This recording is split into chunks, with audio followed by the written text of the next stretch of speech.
Hello, listeners, and welcome back to the Science of Self. Today we have a guest with us, Mark Connor from St. Paul, Minnesota. And Mark, as is usually the case, I'm going to ask you to take the first few minutes and introduce yourself to our listeners. Well, hi. As you said, my name is Mark Connor from St. Paul, Minnesota. I am a literary pugilist. And when I say literary pugilist, that means the only two things I've been good at in my life are boxing and writing. So I'm no longer a competitive boxer. I'm a boxing trainer and I'm a writer. And I have a book that we're going to talk about. It's called kind of in the background behind me here, and I'll hold it up. It's About Time. Millions of copies sold for Dad. um, Published June 16th for Father's Day last year.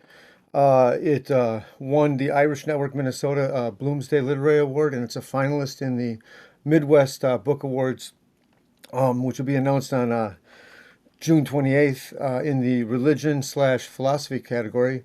And it's described as a saga wrapped around a package of poems guarded by angels. So it's a short autobiography that reads like a novel, and it has 20 poems running through it.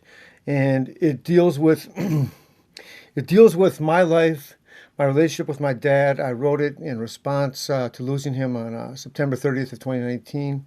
I didn't actually write it until uh, early 2021. Between early February and 29th of March is when I finished it. And I juxtapose my experiences with my Catholic faith growing up.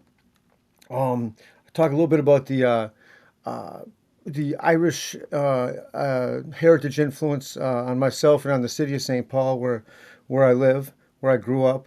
And I talk about my experience with the Native American Indian community. I worked 13 and a half years at a place called Young, which is means our home in Ojibwe, and really spent a lot of time in the kind of spiritual tradition of the Lakotas, and sort of kind of leaned that way for a while, but never abandoned my Catholic faith and kind of had a re-embracement of my faith back around 2007.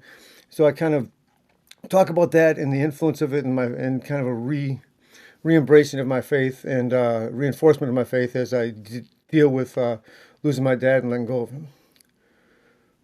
That's what the book is about. When you say you had to re-embrace your faith, were there some, I don't want to read into that. Can you Right. expand on that a little bit? Well, so uh, I started, when I say I re-embraced it, it reinforced within in myself. I never fully let go of it, um, but I compromised it. And One of the most convenient ways to compromise that people compromise faith in United States and Western culture. One of the things is just we cut corners quite a bit on the rules of preserving ourselves for well, it's basically on activity outside of marriage. Um, and also it's kind of on uh, and really on just so like basically I make a mention at a certain point in the book that I I started uh, I started to go back and not to follow all the rules that I grew up with as a Catholic of what I'm supposed to do. Go and make it to mass every Sunday, and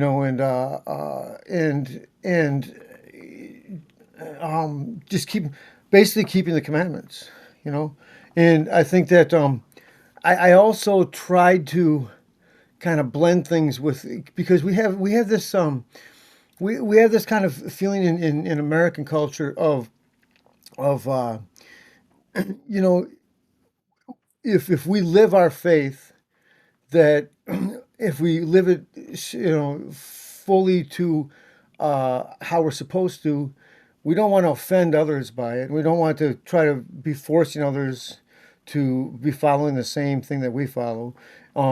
So sometimes we might not bear witness publicly to what our behaviors are supposed to be, or we may make excuses for others. It just and you can accept someone who doesn't believe the same thing that you believe, or behave the same way you behave, but not necessarily endorse the behavior or endorse the way of life, right? I mean, like one thing I never did. I mean, I never fully followed.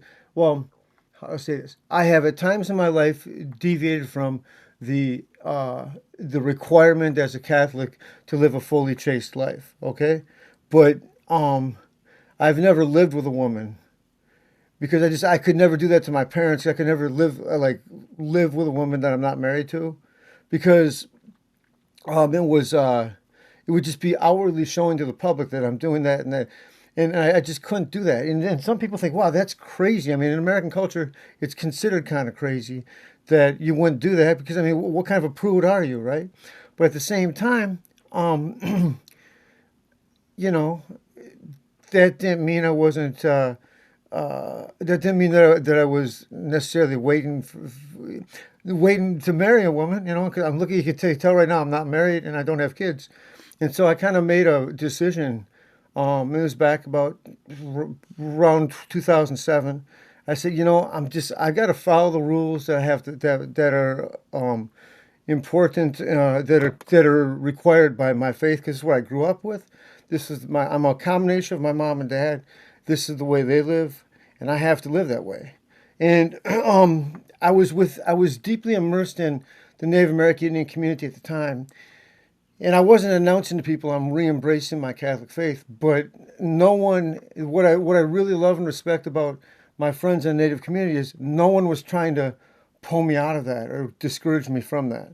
And no one was trying to push me to go to the sweat lodges, or to pray the way that traditional Native American Indians prayed. But if I prayed with them in that tradition, it was accepted. The fact that I was respecting them, and that was the cool thing about it. I mean, people talk about. I've heard many people I've been deep in the progressive kind of community. Although I never considered myself a progressive. Um, and people will say openly to me, yeah, the Catholic Church is just a cult, right? But when I didn't go to mass, there was no one knocking on my door saying, trying to pull me to mass. You know what I mean? And why weren't you there on Sunday? There was no one trying to rope me and say you can't leave. You know what I'm saying? And that's really, when you talk about God. I mean, God is love, and God loves us eternally, and to love us, He must respect our freedom. If you don't respect someone's freedom, you don't love that person. So you can't force someone to do something. You have to make a free will choice to love God, to follow what God's will is.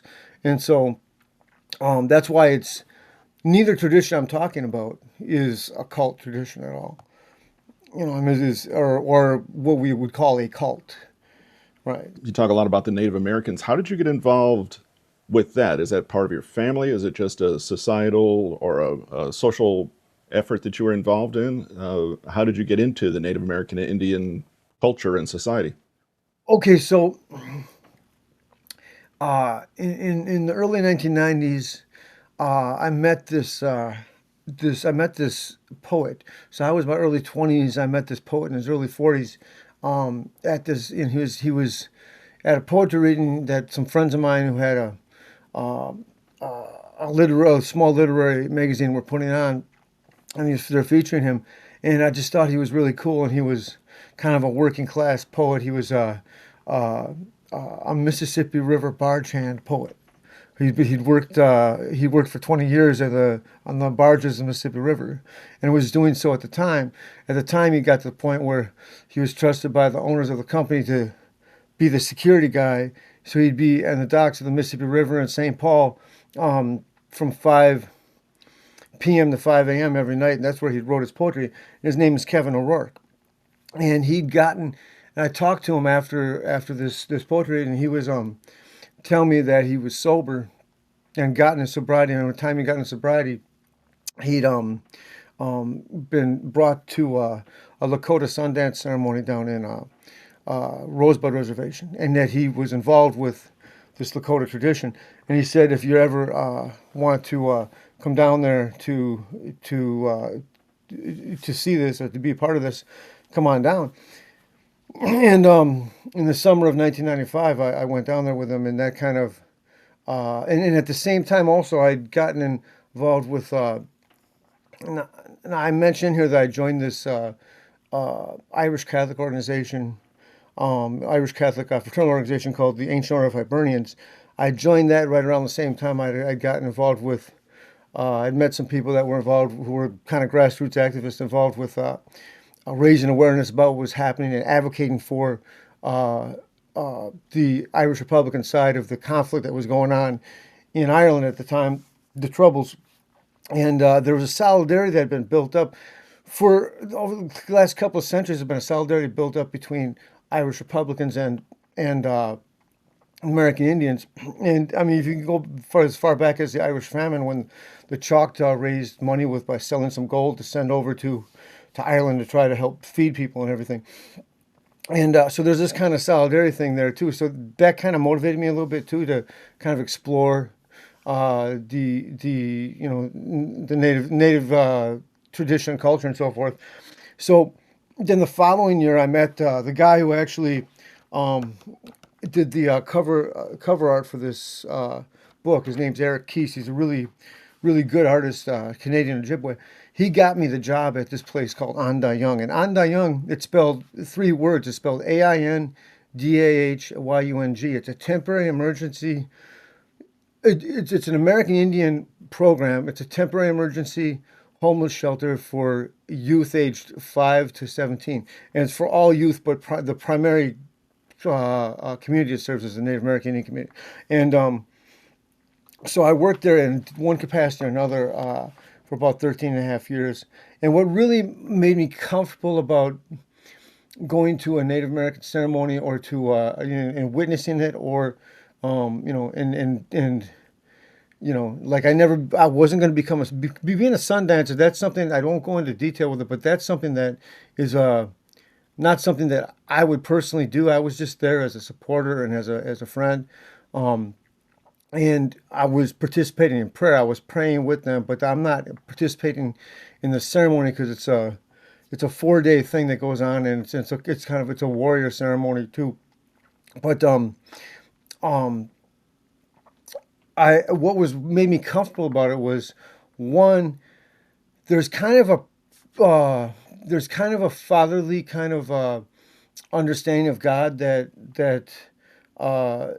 that the Lakota have, and there's also there's the recognition of the spirit, which is, like the word in Lakota for God is Tankashla Wakantanka, which means uh, grandfather, great mystery. I believe it was a pretty close interpretation in English, but also just the whole idea of spirit or the great spirit, and kind of is a parallel to me of or another understanding of the Holy Spirit. And also in the Sweat Lodge, one thing that I found very similar to Catholicism is the belief that the ancestors who would come into the Sweat Lodge when they would when the prayers are happening, and listen to the prayers, and then at the end go back to the Creator. So they're bringing the prayers of the people back to God. So that's very similar to the communion of saints. So I'm just finding a bridge there between traditions and communities as a means of understanding each other.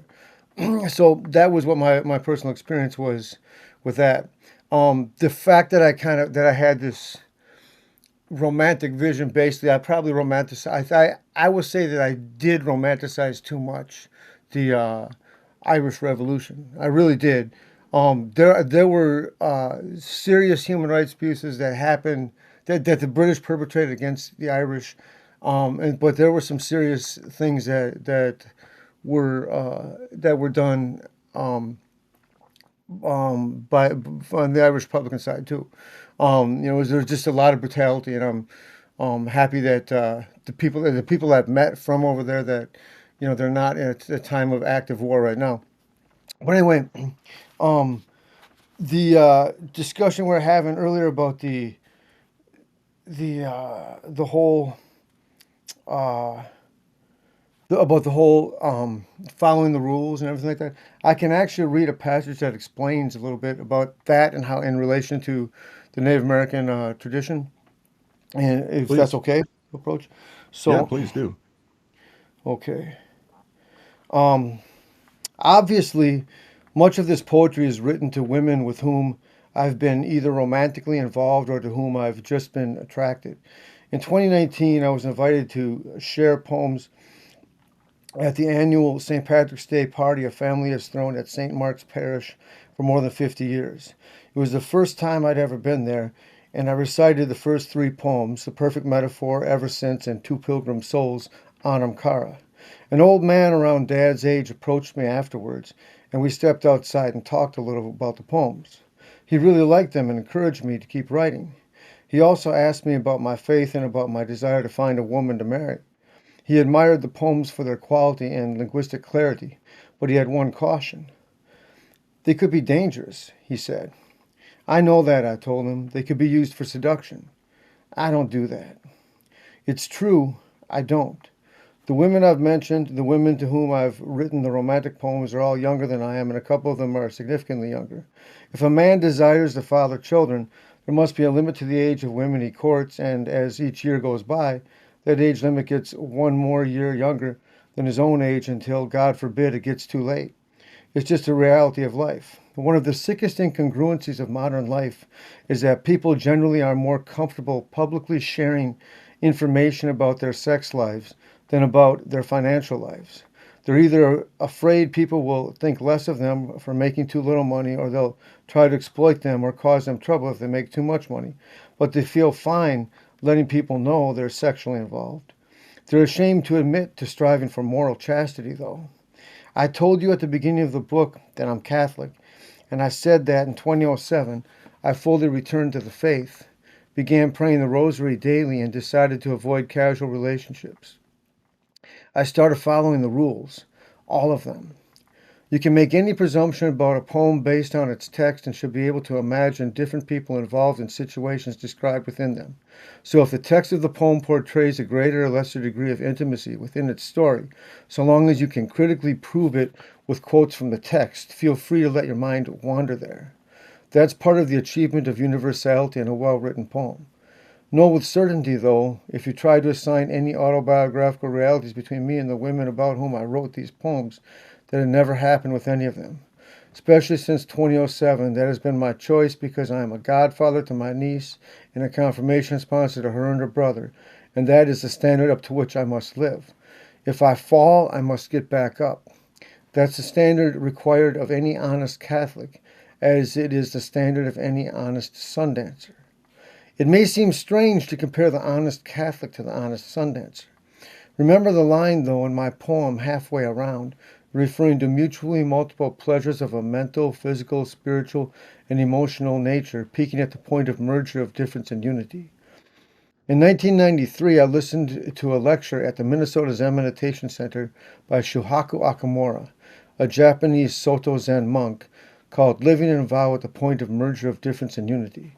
I wasn't becoming a Buddhist. I was just trying to calm my mind and learn better concentration for boxing. However, I've carried that concept with me. We have differences, but a point of truth brings us together, where we unite while keeping our own identity. The mental, physical, spiritual, and emotional elements are the four portions that comprise each human being. The medicine wheel, which represents in color, red, white, yellow, and black, all the people of the world, also represents each of these four elements. The circle is always turning, and one element or another may be the central experience of the moment, but they are all there all the time. One point of merger of difference and unity is the respect for family and the value of sex. Those who believe sex is meant for arbitrary enjoyment in the absence of commitment, who believe in polyamory, approve of, produce, distribute pornography, and or broker prostitution, do not value sex. No, those who value sex are those who confine it to the commitment of husband and wife who, making love, form family. If you think that's prudish, you're crazy. If God ever grants me a wife, I'm perfectly comfortable going through every page of the Kama Sutra and exploring Taoist tantric techniques with her, so long as we're natural and open to life. Those who value sex never put a price on it because it cannot be bought or sold, because in fact, sex is not a commodity. Humans are not a commodity. We are priceless, and sex is a gift to be shared only in love that is never lustful because it is never selfish and is always selfless. Sex is sacred. So that kind of gives you kind of a. I wasn't remembering exactly what was in that passage because I haven't looked at it for a little bit. So I kind of cover a few different things, but that's kind of a similarity in values that I found um, in the Native tradition. I mean, there's another portion here where I talk about how, like those Irish activists I talked about, quite a few of them were fallen away Catholics, and some of them were fallen away Protestants, and they all wanted to see freedom in Ireland. And I mentioned, or maybe I mentioned this in another writing, in another article I wrote somewhere. But the thing is, the there's I mentioned Prairie Island, Minnesota, in this book. I talk about Ray and Art Owen. They were God rest his soul. Art Owen died.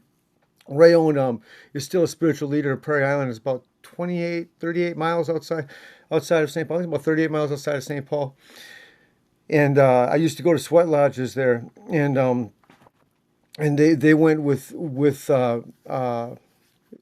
Darwin Strong was he and his wife Gabby was the executive director when I first worked at Onda Young. They took me to uh,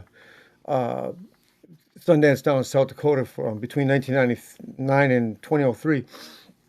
And Ray Owens said, people don't, and there's some point in the book I say this. He says, people don't understand.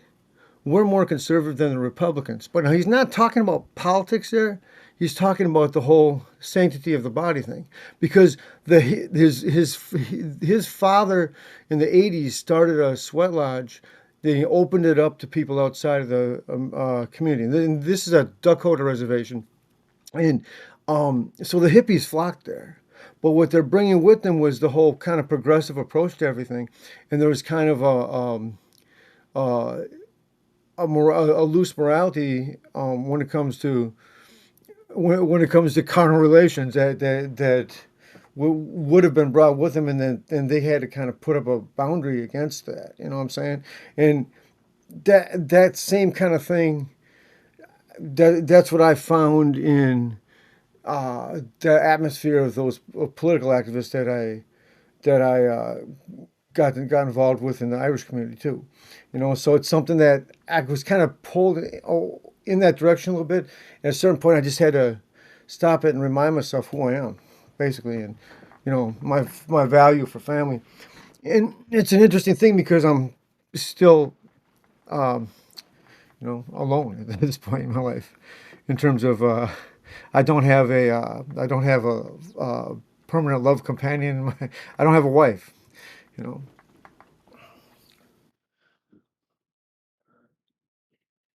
That's a wide ranging conversation. I appreciate that. I enjoy the segment from the book. Um,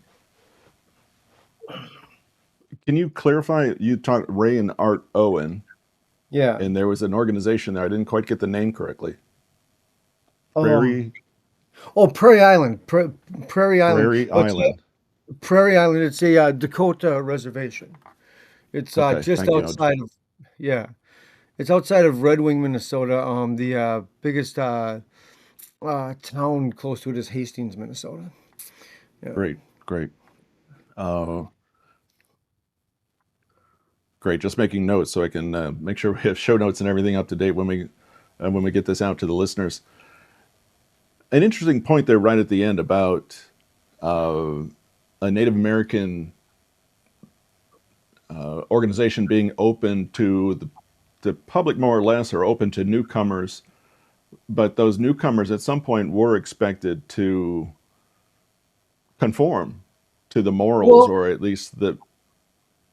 yeah. Go Oh, ahead. you're talking about the that whole circle of Yeah, and that's a it's an because it's not like a established like a legal established it's a religious practice. So you're talking about they would have called it a hochoka, which is a spiritual kind of spiritual family, right? Traditionally speaking, in the Dakota tradition, that would have been the word that they used, and um yeah, well, because the thing is, uh the sweat lodge is considered to be the womb of Mother Earth, right? And there and it's not like the Catholic Church where you have these you have uh, a priest who's a who's a cardinal who's elected pope, and then you got this college of cardinals around him, and then everything's written down and it's kind of put out as policy, and it's visibly seen in the world. It's a little different than that because you have different communities and you have different different reservations. Each Native American tribe is its own nation, right? And so then you have their own governments. So you have different traditions. But the tradition is that women would not go into the sweat lodge, and the reason women wouldn't go into the sweat lodge is because women have a womb, and the sweat lodge is a womb, and women have a monthly cycle and men don't. So this is kind of a man's form of cleansing, right?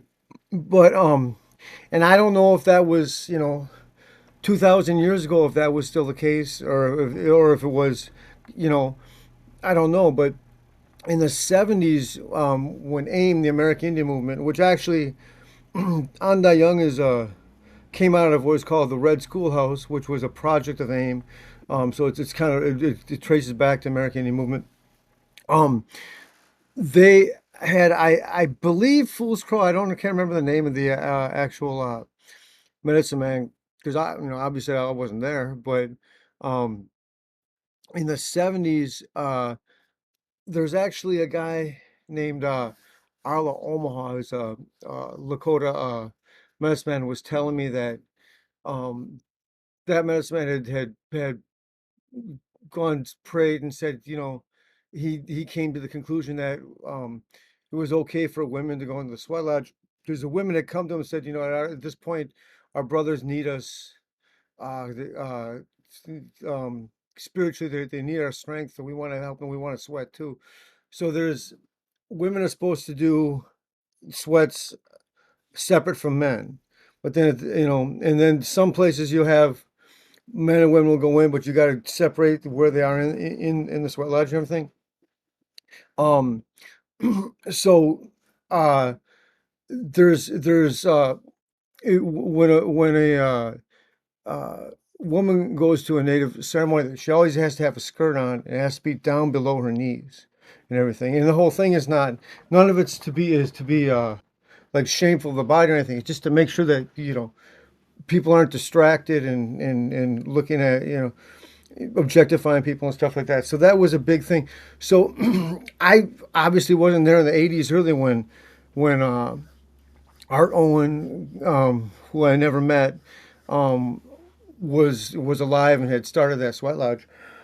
But so they have a couple of things that would maybe be traditionally not the same as other places at Prey Island, but I haven't gone to that sweat lodge since the early 2000s either. Because see, what I talk about in this book is I used to go there every Friday night, and it was a sobriety sweat, which was they'd ask you to be sober 4 days before and sober 4 days after. So if you went every week, you'd keep your sobriety. Um, but it was Friday nights, and I was working the Friday night over the weekend overnights, and on the young I had to be there at 11 o'clock, and they weren't going into the sweat lodge till around that time. Plus, it was 38 miles away from St. Paul, so I was thinking to myself, I'm kind of not doing it like I'm making the excuse that I've been working awake overnight through the weekend. So if I don't get up and go to mass, so I'm not doing anything religiously once a week, and so I'm realizing that I'm really missing something that's kind of uh, uh, it's kind of um, just something that I needed. And I started saying to myself, well, I mean, this is my family tradition. This is my, the faith I was raised in. Why am I not going anyway? So that time, so it was a really interesting thing that I had gotten away from working on that young. I was like on call there, so maybe I'd go there once in a while, but I wasn't that deep into it, into the community at the time. I was out driving a cab, and I was, trying to get a bunch of writing done. I was trying to build a personal training business. Uh, I was doing so many things, but I wasn't. I was driving cab one time, not getting much business, and just thinking I needed more money, and I called up. Uh, Lynn was her name, who was a manager at the time at Onda Young, and said, "Do you need any help?" And she said, "Yeah, I need help. To start doing the weekend overnights." And I went back there, and that's what actually got me back into my Catholic faith. And kind of, not that everything's great now, but it kind of changed the direction of my life pretty dramatically at that time.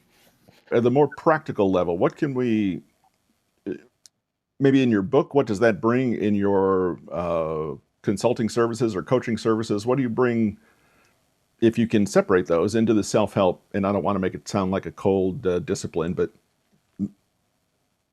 how, what's the best tie in that you have for our listeners to get into the self help region, if that's even a question that makes sense?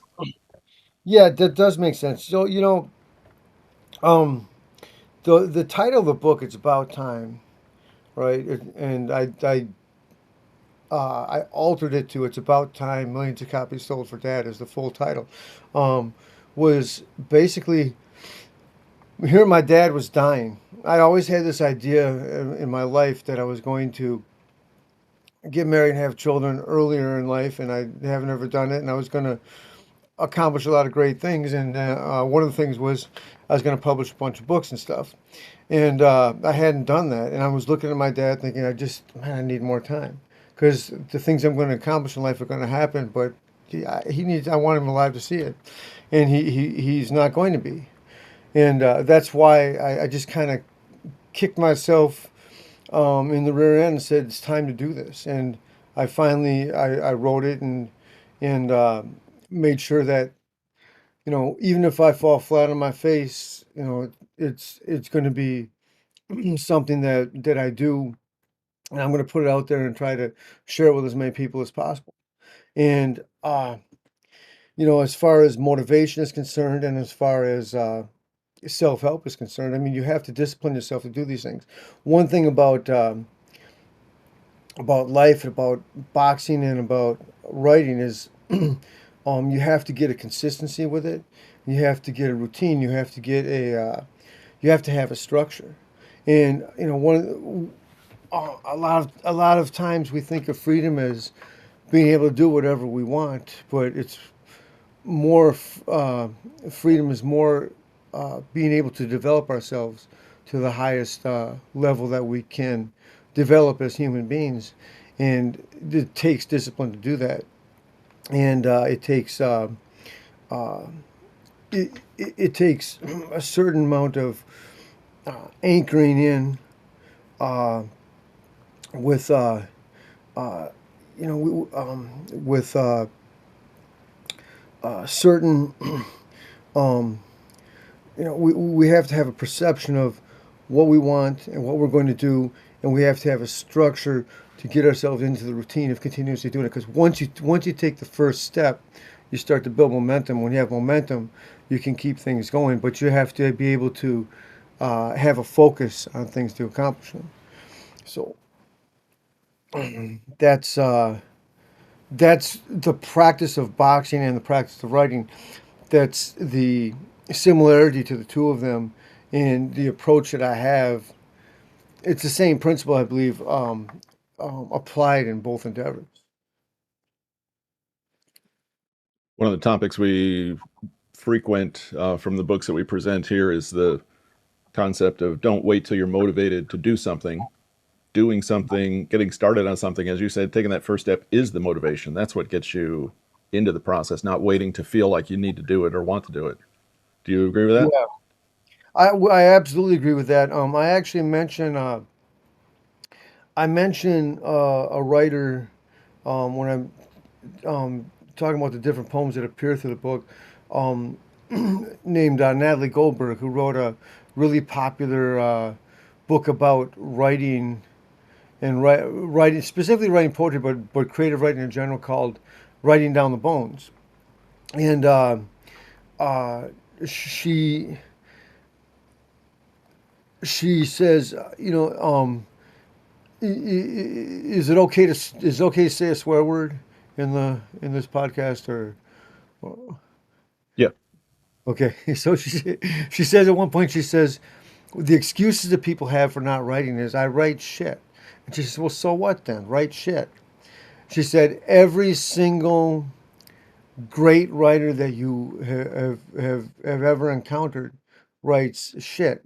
You just never see it because th- over 75%, maybe even over 90% or more than that, of what great writers put down on paper never sees the light of day and just sees the garbage that's thrown away, because you have to have the momentum to get to the point where you write the great thing, you know? Um, um, there's also the concept, um, I'm not trying to throw him out as the the person everyone should follow or anything, but I did hear the the well-known motivational guy Tony Robbins say one time that the people who get to the, you keep imagining the glory, like, winning the championship, having the great, getting presented this award, everyone recognizing you from this event or this great event where you have this great accomplishment.